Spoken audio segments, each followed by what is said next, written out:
안녕하세요. 오늘은 말이죠. 아는 사람만 아는 한국 사업가들 사이에서 거의 비밀 병기처럼 쓰이는 아주 특별한 절세 전략에 대해서 이야기해볼까 합니다. 핵심은 뭐냐? 세금 한 푼 내지 않고 법인 자금을 합법적으로 가져오는 방법입니다. 한번 상상해보세요. 내가 수십 년 동안 정말 피땀 흘려서 일궈 넣은 이 소중한 사업, 이 유산이 다음 세대로 넘어가는 순간 50%라는 세금 폭탄을 맞는다면 기분이 어떠실 것 같으세요? 이게 그냥 남의 얘기가 아니라 지금 수많은 창업주들이 실제로 마주하고 있는 현실입니다. 네, 잘못 보신 게 아닙니다. 바로 50%. 우리나라 상속세, 증여세율은 세계 최고 수준이라는 건 다들 아실 텐데요. 이게 일정 금액을 넘어가면 내가 가진 재산의 절반을 그대로 세금으로 내야 할 수도 있다는 뜻입니다. 자, 그럼 도대체 왜 이 성공적인 가업 승계가 이렇게까지 어려운 재정적인 도전이 되는 건지 그 문제의 핵심, 바로 이 수백억 원짜리 세금 문제부터 한번 제대로 파헤쳐 보겠습니다. 예를 한번 들어볼게요. 내가 평생을 바쳐 키운 회사의 가치가 1,000억 원이 됐다고 칩시다. 정말 대단한 성공이죠? 그런데 이 경우에 상속세가 무려 최대 500억 원까지 나올 수 있습니다. 말 그대로 회사의 절반을 세금으로 내야 하는 정말 어마어마한 부담인 겁니다. 바로 여기서 진짜 문제가 시작되는 거죠. 다음 세대는 이 엄청난 세금을 낼 현금을 도대체 어디서 구할 수 있을까요? 가치 있는 회사를 물려받는 것하고 세금 낼 현금을 손에 쥐는 건 완전히 다른 차원의 문제거든요. 그래서 많은 분들이 흔히들 생각하는 방법을 시도하게 됩니다. 자, 그래서 보통 많이들 생각하시는 법인 자금 인출 방법들을 한번 살펴볼게요. 그리고 이게 왜 가업 승계 문제의 근본적인 해결책이 될 수 없는지 그 이유를 한번 짚어보겠습니다. 흔히들 급여나 퇴직금으로 가져가시거나 아니면 주주니까 이익 배당을 받는 방법도 있죠. 그것도 아니면 내가 가진 주식을 법인에 파는 방법도 생각할 수 있고요. 그런데 바로 여기에 아주 결정적인 함정이 있습니다. 지금 말씀드린 이 모든 방법들은 전부 소득으로 잡히기 때문에 아주 높은 누진세율을 적용받는다는 거죠. 그러니까 돈을 빼내면 빼낼수록 세금은 눈덩이처럼 불어나기 때문에 수백억 원에 달하는 재원을 마련하기에는 턱없이 비효율적이라는 겁니다. 그럼 정말 방법이 없는 걸까요? 자, 그런데 만약에 말이죠. 애초에 소득으로 보지 않아서 세금 자체가 전혀 붙지 않는 아주 특별한 방식의 배당을 받을 수 있다면 어떨까요? 지금부터 그 해법을 알려드리겠습니다. 이 표를 보시면 바로 감이 오실 텐데요.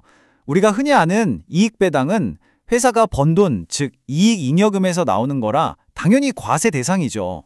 그런데 재원 자체가 다른 자본 배당의 결과는 어떨까요? 저 물음표에 들어갈 답이 바로 오늘 설명의 하이라이트입니다.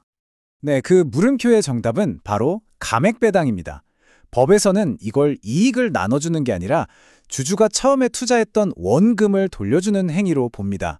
생각해보세요.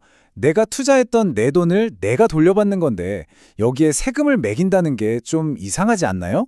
법도 바로 그렇게 보고 있습니다. 그리고 이건 그냥 저희가 하는 얘기가 아니고요. 세법에 아주 명확하게 나와 있는 내용입니다. 주주가 납입한 출자금의 반환과 똑같기 때문에 소득으로 보지 않고 따라서 과세하지 않는다는 겁니다. 이건 편법이 아니라 법에서 인정하는 합법적인 절세 원칙인 거죠. 자, 그럼 이 마법 같은 비과세 배당의 재원, 자본잉여금이라는 건 대체 어디서, 어떻게 생겨나는 걸까요? 지금부터 그 생성 원리를 한번 알아보겠습니다. 자, 이게 어떻게 만들어지는지 아주 간단한 예시로 설명해 드릴게요.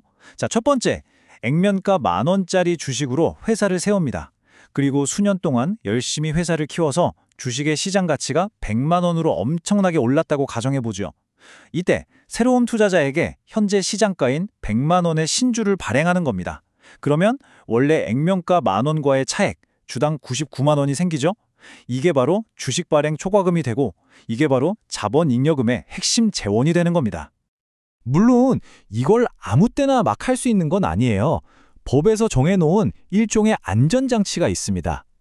회사의 총 준비금, 그러니까 자본잉여금과 이익잉여금을 합친 금액이 회사의 법정 자본금의 1.5배를 넘어야만 이 전략을 실행할 수 있다는 조건이 붙습니다. 그리고 여기서 정말 중요한 포인트가 하나 있습니다. 절대 잊으시면 안 돼요. 법적 기준을 맞출 때는 두 준비금을 모두 합쳐서 계산하지만 비과세 혜택이라는 이 황금 수도꼭지는 오직 자본잉여금이라는 통에만 연결되어 있다는 사실입니다. 이익잉여금에서 나온 돈은 여전히 세금을 내야 합니다. 자, 이제 이 강력한 도구를 어떻게 써야 가업 승계의 신의 한 수가 되는지 그 핵심 전략으로 들어가 보겠습니다. 여기서 가장 중요한 건 바로 순서와 타이밍입니다. 여기서 정말 많은 분들이 실수하시는 부분이 있어요. 만약 창업주 본인이 지분 100%를 다 가진 상태에서 이 감액 배당을 받으면 어떻게 될까요? 물론 본인 수중에 비과세 자금이 생기니까 좋겠죠. 하지만 우리가 해결하려던 진짜 문제, 바로 자녀의 상속세 문제 해결에는 아무런 도움이 되지 않습니다. 그럼 어떻게 해야 할까요? 성공으로 가는 올바른 순서는 바로 이겁니다. 첫째, 지분 일부를 자녀에게 먼저 증여 등으로 이전합니다.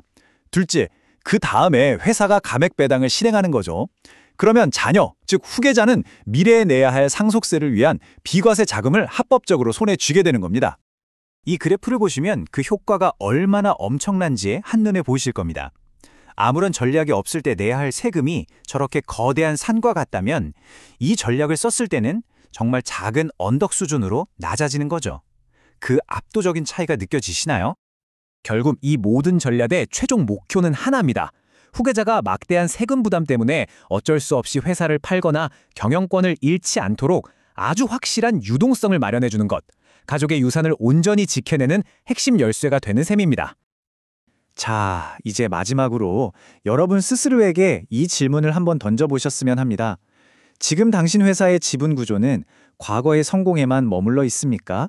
아니면 다가올 미래의 승계를 위해 전략적으로 설계되어 있습니까? 당신의 유산을 지키는 것은 바로 지금 이 순간의 선택에 달려 있습니다.